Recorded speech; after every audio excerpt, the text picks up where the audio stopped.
Halo semuanya, balik lagi bareng gue di Zero Film, tempatnya kita bahas alur cerita film dari titik nol sampai tuntas. Gimana kabar kalian hari ini? Semoga sehat dan selalu siap buat masuk ke petualangan baru ya.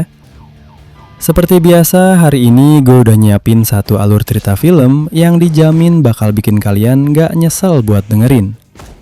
Tapi sebelum kita masuk ke ceritanya, buat kalian yang baru mampir, yuk gabung jadi bagian dari keluarga Zero Film dengan cara klik tombol subscribe dan nyalain loncengnya, biar kalian gak ketinggalan update film seru lainnya.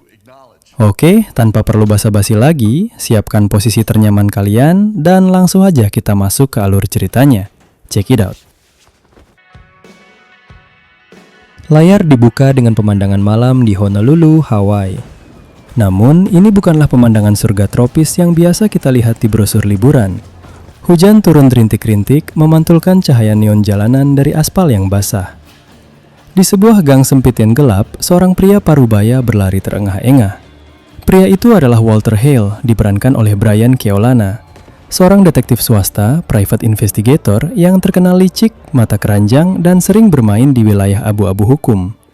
Namun malam itu, Walter tidak sedang melarikan diri dari suami kliennya yang cemburu. Ia sedang berlari menyelamatkan nyawanya sendiri. Ia baru saja menemukan sesuatu yang terlalu besar, sebuah rahasia yang bisa menghancurkan pulau itu. Sambil terus berlari, Walter memegang erat sebuah paket kecil berlumuran darahnya sendiri. Ia berhasil mencapai sebuah kotak pos pinggir jalan, memasukkan paket itu ke dalam, dan menghela napas lega selama sedetik. Namun, sedetik kemudian, cahaya lampu sorot yang menyilaukan mata menyorotnya dari ujung jalan. Sebuah mobil SUV hitam pekat melaju dengan kecepatan mematikan, mesinnya mengaum layaknya monster. Walter tidak sempat menghindar. Brak!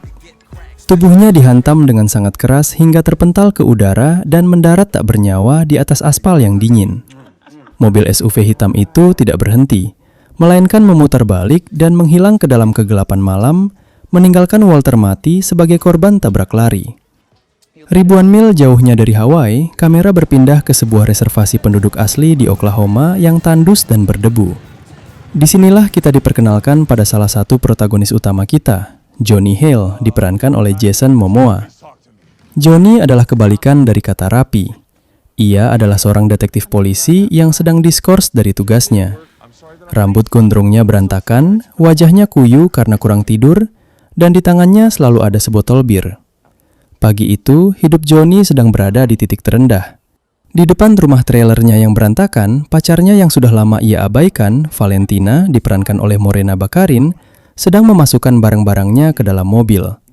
Johnny dengan sisa mabuk semalam mencoba mencegahnya, tapi Valentina sudah muak. Johnny bahkan lupa bahwa hari ini adalah hari ulang tahun Valentina. Dengan satu tamparan verbal yang menyakitkan, Valentina masuk ke dalam mobil, menginjak gas, dan meninggalkan Johnny sendirian dalam kekacauan hidupnya. Johnny masuk kembali ke dalam rumahnya, menghela napas frustrasi. Namun, belum sempat ia membuka botol bir berikutnya, pintu depan rumahnya didobrak hingga hancur berkeping-keping. 3 orang pria berpakaian setelan jas hitam yang sangat tidak cocok dengan cuaca Oklahoma menerobos masuk. Mereka adalah algojo Yakuza. Tanpa basa-basi, mereka menodongkan senjata dan menuntut paket yang dikirimkan oleh Walter. Johnny yang masih setengah mabuk tidak tahu apa yang mereka bicarakan. Tapi ketika salah satu Yakuza mencoba memukulnya, insting buas Johnny bangkit. Baku hantam brutal pun pecah di dalam rumah yang sempit itu. Ini bukan pertarungan koreografi yang indah. Ini adalah perkelahian jalanan yang kotor, buas, dan menghancurkan barang-barang. Johnny menggunakan botol bir, wajan penggorengan, dan bahkan pintu kulkas untuk menghajar para Yakuza. Pertarungan berlanjut hingga ke halaman depan yang berlumpur karena sisa hujan. Dengan sisa tenaganya, Johnny membanting Yakuza terakhir ke atas kap mobil tuanya hingga pingsan. Sambil mengusap darah dari bibirnya, Johnny terdiam. Yakuza tidak akan datang ke Oklahoma tanpa alasan. Sesuatu yang sangat buruk telah terjadi pada ayahnya. Beberapa jam kemudian, teleponnya berdering, membawa kabar duka dari Hawaii. Walter Hale tewas terbunuh. Johnny yang sangat membenci ayahnya dan tidak pernah pulang selama 10 tahun, kini terpaksa menelan harga dirinya. Ia mengemasi barangnya, memesan tiket penerbangan pertama, dan pulang ke surga tropis yang menyimpan banyak luka masa lalu baginya. Pesawat mendarat di Honolulu. Udara cerah dan hangat menyambut Johnny, namun hatinya sedingin es. Ia langsung menuju ke lokasi pemakaman Walter. Di sanalah ia bertemu dengan sosok yang paling tidak ingin ia temui di dunia ini. Kakak tirinya, James Hale, diperankan oleh Dave Bautista. Jika Johnny adalah kekacauan yang berjalan, maka James adalah personifikasi dari ketertiban dan disiplin. James adalah seorang perwira Navy SEAL Amerika Serikat. Tubuhnya masif, kepalanya pelontos, dan posturnya sangat tegap. Ia mengenakan setelan jas hitam yang disetrika sempurna. James adalah pria yang mendedikasikan hidupnya untuk keluarga. Ia memiliki istri yang penyayang bernama Leila dan 2 anak yang manis. Pertemuan 2 saudara tiri beda ibu ini jauh dari kata pelukan hangat. Sudah 10 tahun mereka tidak berbicara. Masa lalu mereka dipenuhi duri. Di masa kecil, ibu Johnny dibunuh secara tragis, membuat Johnny terpaksa diadopsi masuk ke dalam keluarga sah Walter, ayah James. Walter adalah pria peselingkuh, dan kehadiran Johnny sebagai anak luar nikah selalu menjadi pengingat akan dosa ayahnya. Johnny tumbuh dengan rasa marah dan PTSD, trauma pasca kejadian, akibat kematian ibunya menjadikannya liar. Sementara James yang mencoba menjaga keutuhan keluarga, selalu menganggap Johnny sebagai beban yang tak tahu diri. Di tengah pemakaman itu, alih-alih berduka, mereka justru saling melempar hinaan yang pedas. "Kau kelihatan seperti gelandangan yang baru kalah taruhan," sindir James menatap rambut gondrong dan kemeja lusuh Johnny. "Dan kau masih terlihat seperti robot pemerintah yang lupa cara tertawa," balas Johnny tajam. Ketegangan di antara mereka nyaris memicu adu jotos tepat di depan peti mati ayah mereka. Seandainya tidak dilerai oleh Nani, sepupu mereka yang selalu menengahi. Nani datang bersama atasannya, Gubernur Peter Maho, diperankan oleh Temuera Morrison, seorang politisi karismatik yang juga merupakan sahabat lama keluarga Hill. Sang gubernur memberikan pidato penghormatan yang menyentuh, berjanji akan mengerahkan seluruh kepolisian Hawaii untuk mencari pelaku tabrak lari tersebut. Usai pemakaman, Johnny menolak untuk pulang ke rumah James. Ia pergi ke sebuah bar lokal, menegak minuman keras dan merenung. Meskipun ia membenci Walter, darah tetaplah darah. Serangan Yakuza di Oklahoma membuktikan bahwa kematian Walter bukanlah kecelakaan. Walter dibunuh, dan Johnny dengan insting detektifnya yang liar bersumpah untuk mencari tahu siapa yang bertanggung jawab. Di sisi lain, James yang awalnya menolak untuk ikut campur, akhirnya luluh setelah melihat foto-foto kekacauan di rumah Johnny di Oklahoma. Sebagai seorang Navy SEAL, insting protektifnya terhadap keluarga mengalahkan egonya. Ia mendatangi Johnny di bar. "Kita lakukan ini dengan caraku, tanpa senjata ilegal, tanpa membakar gedung," ucap James tegas. Johnny tersenyum miring menghabiskan gelas birnya. "Kita lihat saja nanti, kakak tua." The Wrecking Crew akhirnya terbentuk kembali, meski dengan sangat terpaksa. Penyelidikan pertama mereka dimulai dari kantor detektif swasta milik mendiang Walter. Saat mereka mendobrak pintu, ruangan itu sudah hancur berantakan, persis seperti rumah Johnny. Kertas-kertas berserakan, brankas dijebol, dan dindingnya dibobol. Seseorang telah mencari sesuatu dengan sangat putus asa. Di tengah kekacauan itu, mereka dikejutkan oleh seseorang yang bersembunyi di dalam lemari arsip. Pria berbadan gempal itu keluar sambil memegang sebuah pemukul kasti dengan gemetar. Ia adalah Pika, diperankan oleh Jacob Batalon, asisten Walter yang sangat penakut, banyak bicara, dan bermulut kotor. Setelah diyakinkan bahwa mereka berdua adalah anak-anak Walter, Pika mulai buka suara. Pika bercerita bahwa di hari-hari terakhirnya, Walter menjadi sangat paranoid. Ia merasa sedang diawasi dan menolak memberitahu Pika tentang kasus besar yang sedang ia tangani. "Tapi Walter meninggalkan satu pesan aneh buatku sebelum dia mati," ucap Pika. "Dia bilang jika terjadi sesuatu padaku, perhatikan ombak besar tahun 80-an. James dan Johnny saling pandang. Mereka ingat satu benda peninggalan masa kejayaan Walter. Sebuah papan selancar, surfboard, antik era 80-an yang dipajang di apartemen pribadi Walter. Mereka bergegas menuju apartemen Walter. Namun, tempat itu tidak kosong. Sekelompok preman lokal yang disewa oleh Yakuza sedang membongkar perabotan. Pertarungan kedua pun pecah. Disinilah kita melihat kontras gaya bertarung kedua saudara ini.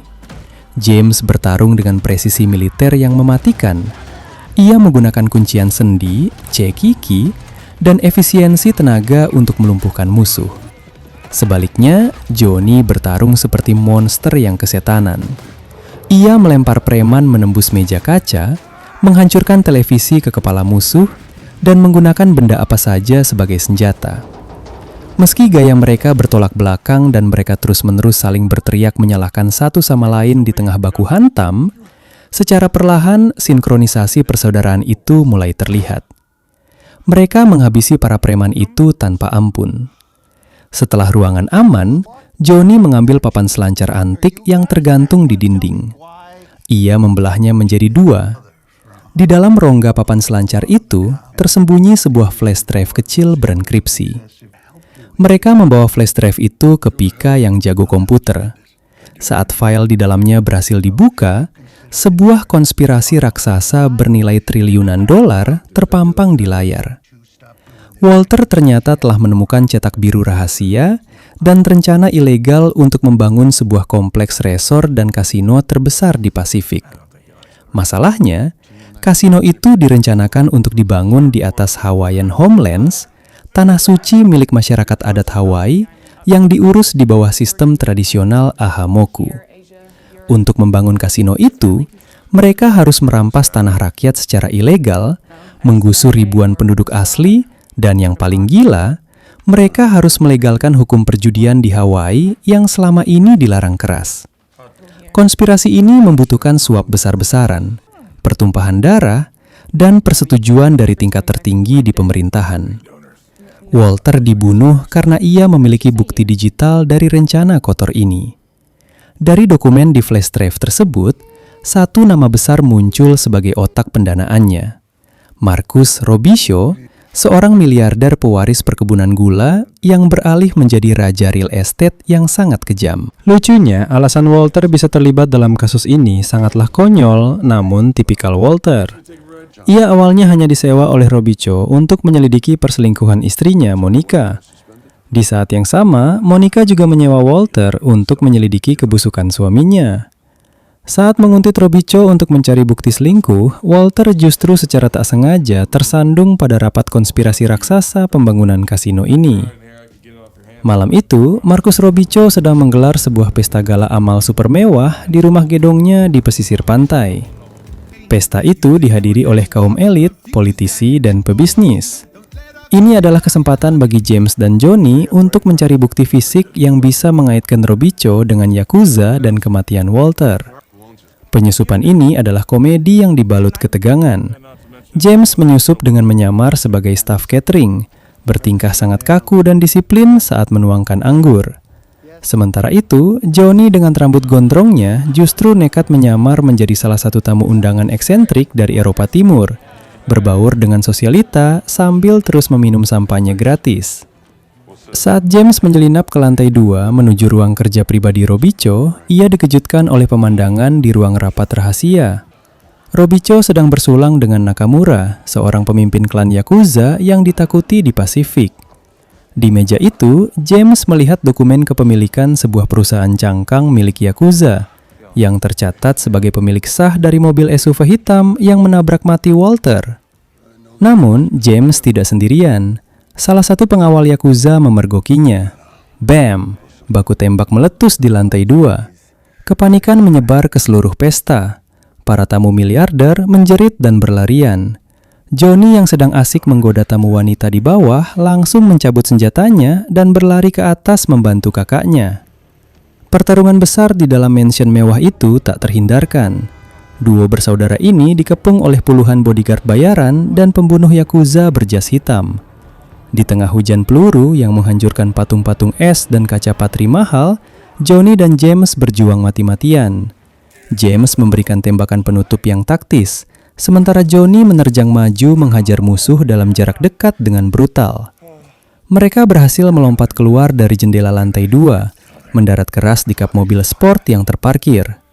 Saat mereka terkepung di halaman luar dan kehabisan peluru, sebuah mobil muscle car klasik tiba-tiba melesat menembus pagar mansion dengan kecepatan gila. Ban mobilnya berdejit keras. Pintu mobil terbuka, dan di kursi kemudi duduklah Valentina, pacar Johnny di awal film. "Cepat naik, dasar pria-pria idiot," teriak Valentina. Ternyata, Johnny telah diam-diam menelepon Valentina untuk meminta maaf dan membujuknya terbang ke Hawaii untuk membantunya. Mengingat Valentina memiliki skill mengemudi tingkat tinggi warisan dari ayahnya yang mantan pembalap. Dengan keahlian mengemudi ekstrim, Valentina membawa mobil itu meliuk-liuk menghindari tembakan Yakuza, menabrak gerbang, dan membawa mereka melarikan diri ke jalan raya yang gelap. Setelah lolos dari maut, mereka bersembunyi di sebuah rumah persembunyian tua. Mereka kini memiliki bukti kuat yang mengaitkan Robicho dan Yakuza.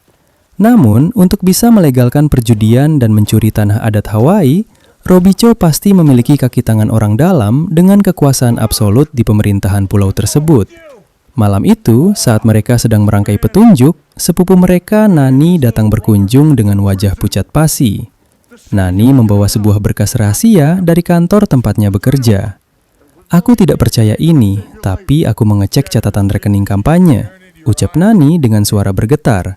Uang suap dari perusahaan cangkang Yakuza itu mengalir langsung ke satu rekening rahasia. James mengambil berkas itu, matanya membelalak tak percaya.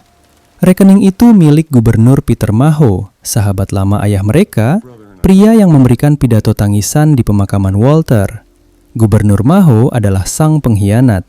Ialah yang memuluskan izin perampasan tanah adat tersebut, menjual pulau kelahirannya sendiri demi uang triliunan dari kasino Robicho. Namun, sebelum mereka sempat memproses pengkhianatan menyakitkan itu, lampu rumah persembunyian tiba-tiba padam. Granat asap menembus kaca jendela. Pasukan pembunuh bayaran khusus yang disewa Robicho telah mengepung mereka. Mereka telah melacak posisi mobil Valentina. Baku tembak pecah dalam kebutaan. Johnny, James, dan Valentina memberikan perlawanan sengit, membalas tembakan menembus dinding kayu. Namun, pasukan musuh terlalu banyak. Dalam kekacauan yang diselimuti asap tebal dan bunyi tembakan yang memekakan telinga, pasukan Robicho berhasil mendobrak masuk dari pintu belakang. Mereka memukul James dari titik buta, dan sebelum Johnny bisa menolong, musuh telah menyeret Nani dan Leila, istri James yang kebetulan datang untuk membawakan makanan, keluar dari rumah. Saat debu mereda, James dan Johnny berdiri di tengah ruangan yang hancur. Ponsel James berdering. Di ujung telepon, suara Robicho terdengar dingin dan penuh kemenangan. "Dengar baik-baik, Navisil," desis Robicho. "Aku memiliki istrimu dan sepupumu. Jika kau ingin melihat mereka bernapas lagi, bawa flash drive sialan milik ayahmu itu ke markasku di Pelabuhan Utara dalam waktu 1 jam. Jangan bertindak bodoh." Telepon ditutup. James, pria stoik yang selalu bisa mengontrol emosinya, kini meninju dinding kayu hingga tembus. Wajahnya merah padam, keluarganya diambil. Ini adalah mimpi terburuknya. Johnny meletakkan tangannya di bahu kakaknya. Tidak ada lagi sindiran, tidak ada lagi kebencian masa lalu. Di momen itu, mereka adalah darah yang sama. "Kita tidak akan memberikan flash drive itu," ucap Johnny dengan suara rendah dan mematikan. "Kita akan ke sana. Kita hancurkan semuanya. Kita bawa Leila dan Nani pulang." Mereka membuka bagasi belakang mobil, membongkar peti simpanan senjata militer milik James yang tersembunyi. Mereka mengenakan rompi taktis, mengisi lusinan magazin peluru, menyiapkan shotgun, senapan serbu, dan bahan peledak C4. Malam itu, gelar The Wrecking Crew, kru penghancur, bukan sekadar julukan. Itu adalah takdir mereka. Markas Robicho terletak di sebuah kompleks pergudangan Pelabuhan Utara yang dijaga seperti benteng militer. Puluhan anggota Yakuza bersenjata senapan mesin berpatroli di sekitar tumpukan kontainer pengiriman. Di dalam gudang utama, Leila dan Nani diikat di kursi, dijaga langsung oleh Nakamura dan Robicho. Jam menunjukkan pukul tengah malam. James dan Johnny tidak datang mengetuk pintu. Mereka datang dengan ledakan. Boom!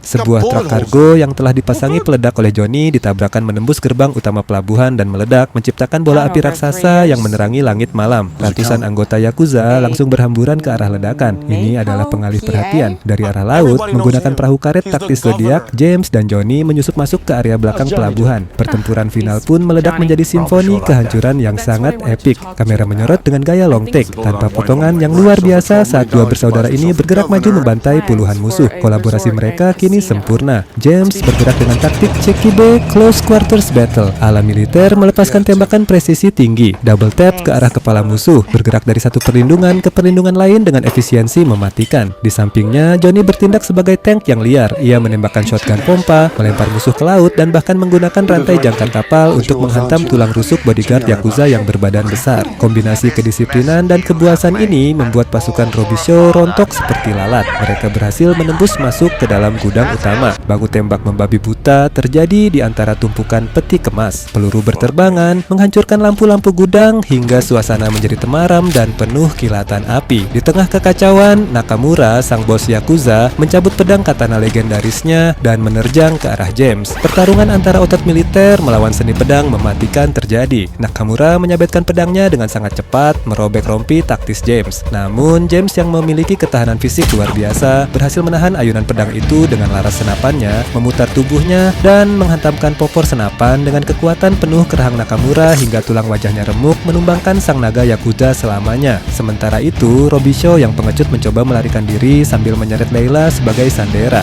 Johnny mengejarnya hingga ke atas kren pemindah kontainer setinggi puluhan meter. Di atas struktur besi yang licin oleh gerimis hujan malam itu, pertarungan terakhir terjadi. Robichaux menodongkan pistol ke kepala Layla, namun Johnny yang pemberani tidak gentar. Dengan kecepatan kilat, Johnny melemparkan pisau lipat kesayangannya, menancap tepat di punggung tangan Robichaux. Pistol terjatuh, Johnny melompat menerjang, meninju wajah miliarder korup itu berkali-kali dengan seluruh amarah yang ia pendam, sebelum akhirnya menendang dada Robichaux. Tubuh miliarder itu terlempar ke belakang, jatuh meluncur dari ketinggian kren, dan mendarat keras di atas tumpukan baja rongsokan di bawah sana. Tamat riwayat sang raja real estate. Layla menangis dan memeluk Johnny. Di bawah, James yang terluka bersandar pada dinding kontainer, melihat ke atas dengan senyum bangga yang belum pernah ia berikan kepada adiknya selama belasan tahun. The Wrecking Crew menang. Keesokan paginya, berita meledak di seluruh Amerika. Bukti dari flash drive Walter telah diserahkan oleh Pika Danani ke FBI. Dalam operasi penggerebekan fajar, Gubernur Peter Mahoe diseret keluar dari rumah dinasnya dengan tangan terborgol di depan puluhan kamera jurnalis. Konspirasi kasino ilegal dan pencurian tanah adat berhasil dihancurkan hingga ke akarnya. Tanah suci Hawaii kembali aman di tangan rakyatnya.